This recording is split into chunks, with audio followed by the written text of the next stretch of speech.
Sonchal and I work for Voltas. I am the business HR for one of the biggest divisions in Voltas, and I come with 10 years of professional experience in the domain of HR. I started my career with Tata Motors, and I've been with Tata Group since then. So it's been a wonderful and interesting journey so far.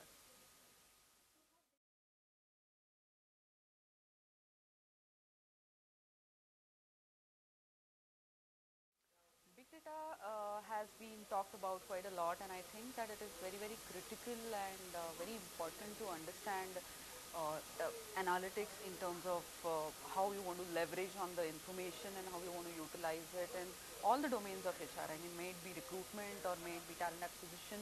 There are so many levels where we are facing challenges because we don't have data, and data management has been a challenge in terms of the entire country, I would say. May it be the Aadhar example, the data has always been a challenge for the entire country. So I think it plays a very crucial role, especially in recruitment.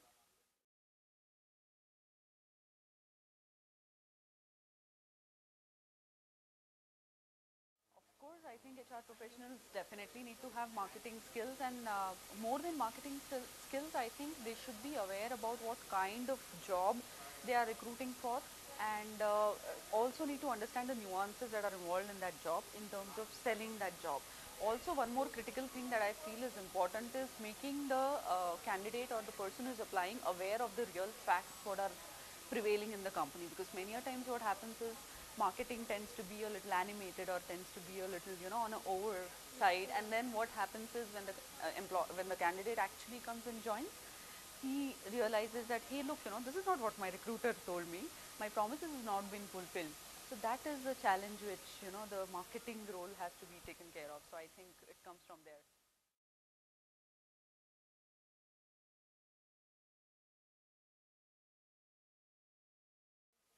Well, I think with the NAMO thing that everybody is talking about, it will be almost all the sectors, but more to do with the foreign direct investment. And I see a lot of foreign companies coming up, a lot of MNCs being set up.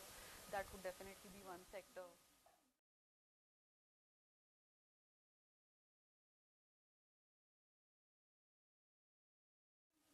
Yes, employment will definitely increase, and there will be a lot of opportunities even overseas. So there's a lot of positivity in the environment that's being felt, which is a nice thing after a long time.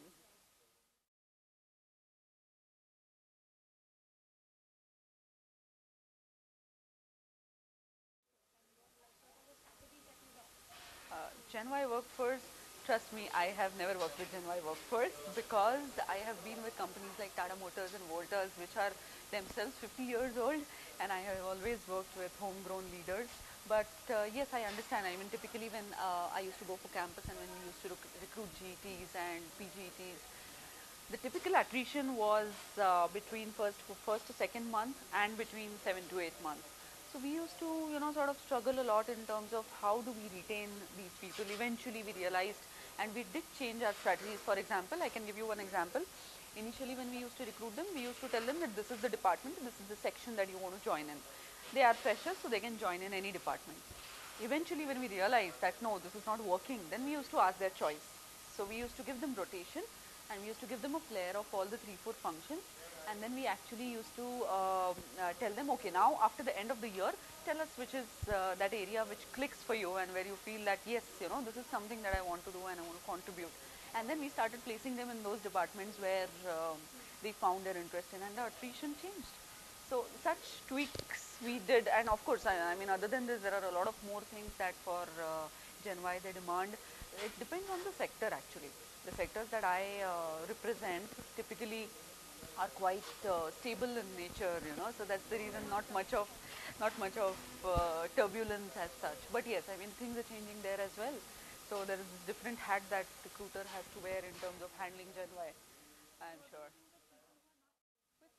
People who are, as far as the organizations that I have worked for, we give them an opportunity for 6 months, typically what we call as a performance improvement plan. And post that, we look at how they have delivered and how they have performed. And if they are still not doing good, we have a demo plan as well. So we actually ask them to go. It's happening in most of the organizations, and it's very common these days, especially in IT sectors. Pink slips are very common. It's happening in stable industries like automobile and engineering as well. It's being witnessed in Tata Motors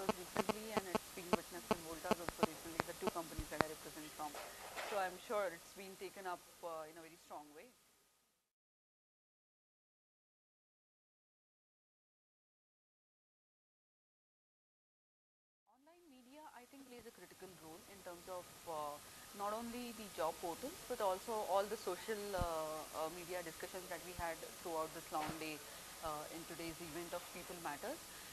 But I think what is more crucial and more important is to understand the customer, to understand whom are you trying to hire. Like for example, if I am not hiring Gen Y, then I might as well look at some other approaches. But if I am hiring Gen Y, then I look at, emphasize on such social media aspects. But I am sure it is playing a very critical role, and job portals are playing all the more important role. I remember back in Tata Motors, Job Street was one which we were extensively using, and we had a lot of support from them in terms of backend. So may it be resume screening, or may it be report throwing, or may it be job posting, may it be banners. And I'm sure I have worked with Career Builder also in past. I'm sure job portals have a very important role to play as well. Thank you.